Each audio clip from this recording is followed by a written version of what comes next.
تو صبر برداشت کی وجہ سے عمر گزر جاتی ہے۔ مرد کو عورت کی کمی بڑھاپے میں بھی محسوس ہوتی ہے۔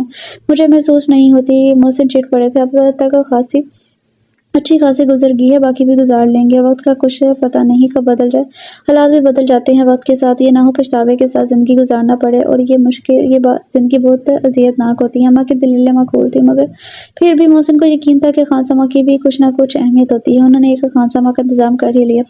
جب اس نے آ کر باورچی خانہ سنبھالا، بڑی آپا کو اپنی حد تک محسوس ہوئی تھی اور بگڑی رہنے لگی تھی۔ محسن کو پہلے کھانا مل ہی جاتا تھا، وہ یقیناً بہتر ہی ہوتا تھا، کیونکہ بڑی آپا بہت اہتمام سے کھانا پکاتی تھی۔ اب بڑی آپا کو آرام کا موقع تو ملا، مگر محسن کو ہر سمت سے شکایتیں ملنے لگی۔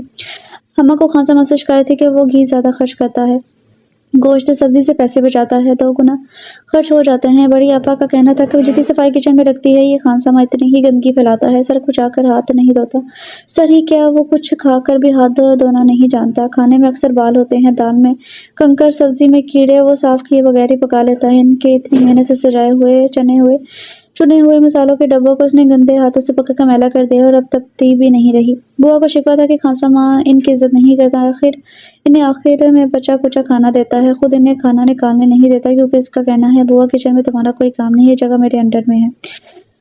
سومی اور نعمان نے خود خانسما کو دیچکی سے بوٹی نکال کر کھاتے دیکھا تھا۔ دودھ کی بلائی بھی وہ بڑی صفائی سے انگلی سے نکال کر کھا جاتا تھا۔ محسن سن کر عاجز آ گیا تھا۔ خانسما نے کچن کے سوا دوسرے طرف نظر اٹھا کر دیکھا تک نہ تھا۔ محسن اسے جھاڑ پونچھ اور صفائی کے لیے کہتے تو وہ کہہ دیتا، صاحب یہ ہمارا کام نہیں۔ کچن سے فارغ ہو کر وہ سرونٹ کوارٹر میں جا کر بند ہو جاتا۔ اب چائے کے وقت سے پہلے اسے کمرے سے برآمد کرنا کسی مجال میں نہ تھی۔ نتیجہ یہ تھا کہ مہینہ پورا ہونے پر انہیں جواب دے دیا گیا۔ وہ اور بڑی آپا مسرور سے ہو گئی تھی، اماں بھی مطمئن تھی۔ محسن کا تجربہ ناکام رہا تھا، تو انہوں نے شادی کے لیے اقرار کر دیا۔ سمندر نے فوراً لڑکی کے والدین کی محسن سے ملاقات کرا دی تھی۔ یوں جھٹ پٹ شادی ہو گئی۔ سسرال والے شریک تو تھے، خاندان بھی اچھا تھا، محسن مطمئن ہو گئے تھے۔ آپا کی ساس نے بہت بڑھ چڑھ کر حصہ لیا، اور ایک سلونی شام کو وہ دلہن گھر لے آئے تھے۔ گھر میں بوا اور اماں تو خوش تھی، مگر بڑی آپا بے حد فکر مند کہ جانے بہو کیسی ہوگی، مزاج کروانا نہ ہو۔ بچے حیران تھے۔ سومی کی سمجھ میں نہیں آ رہا تھا کہ دلہن کون ہے، جو کوشش تھی کہ وہ دلہن کے گھونگھر میں سر گھسائے بیٹھی رہی۔ نعمان نے بس ایک بار پوچھا تھا، آپا یہ کس کی دلہن ہے؟ دادی کے بتانے پر یہ تمہاری امی ہے۔ وہ بہت مایوس اور حیران نظر آ رہا تھا۔ اس نے اپنی امی کو ہاسپٹل جاتے دیکھا تھا، پھر وہ نہ آئی اور نہ کسی نے انہیں بلانے کی کوشش کی۔ وہ پوچھتا تھا تو اسے تسلی دیتے تھے۔ گھر میں کبھی ذکر نہیں ہوا تھا، لائیں گے بیٹا، لائیں گے کیوں نہیں، مگر شرط یہ ہے کہ تم اچھے بچے بن جاؤ، پھر دیکھنا امی خود ہی آ جائیں گی۔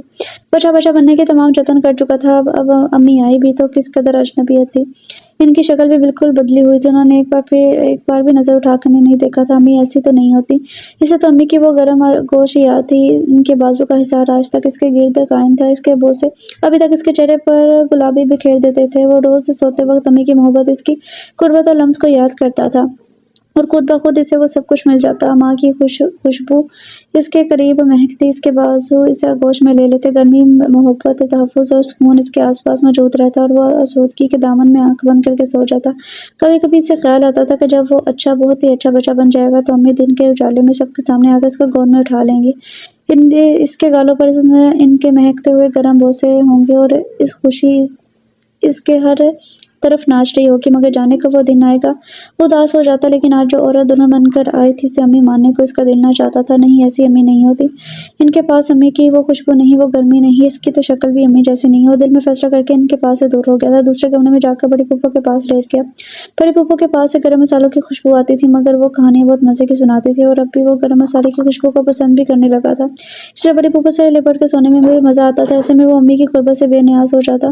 محسن نے کھانا تو باہر کے کمرے میں چند مہمانوں کے ہمراہ ہی کھا لیا تھا۔ سب کے رخصت ہونے کے بعد کچھ دیر وہ ٹہلتے رہے، پھر دروازہ کھڑکیاں بند کر کے باہر نکلے۔ بوا کمرے سے باہر ہی آ رہی تھی، وہ رک گئے۔ بوا نے سر پر آنچل رکھ کر کہا تھا، میاں رات کافی گزر گئی، اب آپ بھی آرام کیجیے۔ سومی بی بی اور نعمان میاں اپنے پھوپھو کے پاس سو گئے ہیں، آپ بے فکر ہو کر آرام کریں، میں نیلم کے پاس سو جاؤں گی۔ یہ کہہ کر وہ چلی گئی تھی۔ محسن نے ایک لمبا سانس کھینچا اور قدم گھسیٹتے اپنے کمرے کی جانب چل پڑے تھے۔ ان کے کمرے کے برابر بچوں کا کمرہ تھا جو بند تھا، اور بوا بچوں کے ساتھ رہتی تھی۔ پتہ نہیں آج نعمان اپنے کمرے میں کیوں نہیں سویا۔ سومی کو کسی نے دودھ بھی دیا تھا یا نہیں، بچوں کے رات کے لباس بھی انہیں پہنائے گئے تھے یا نہیں، بڑی آپا اس معاملے میں لاپرواہ تھی۔ نہ تو خود ہی رات کو لباس تبدیل کرتی تھی، نہ ہی بچوں کو تبدیل کرواتی تھی۔ وہ جھنجھلاتے ہوئے مگر کہہ نہیں پاتا تھا، انہیں بڑی آپا کی بے چارگی، سوگی اور بے رنگ و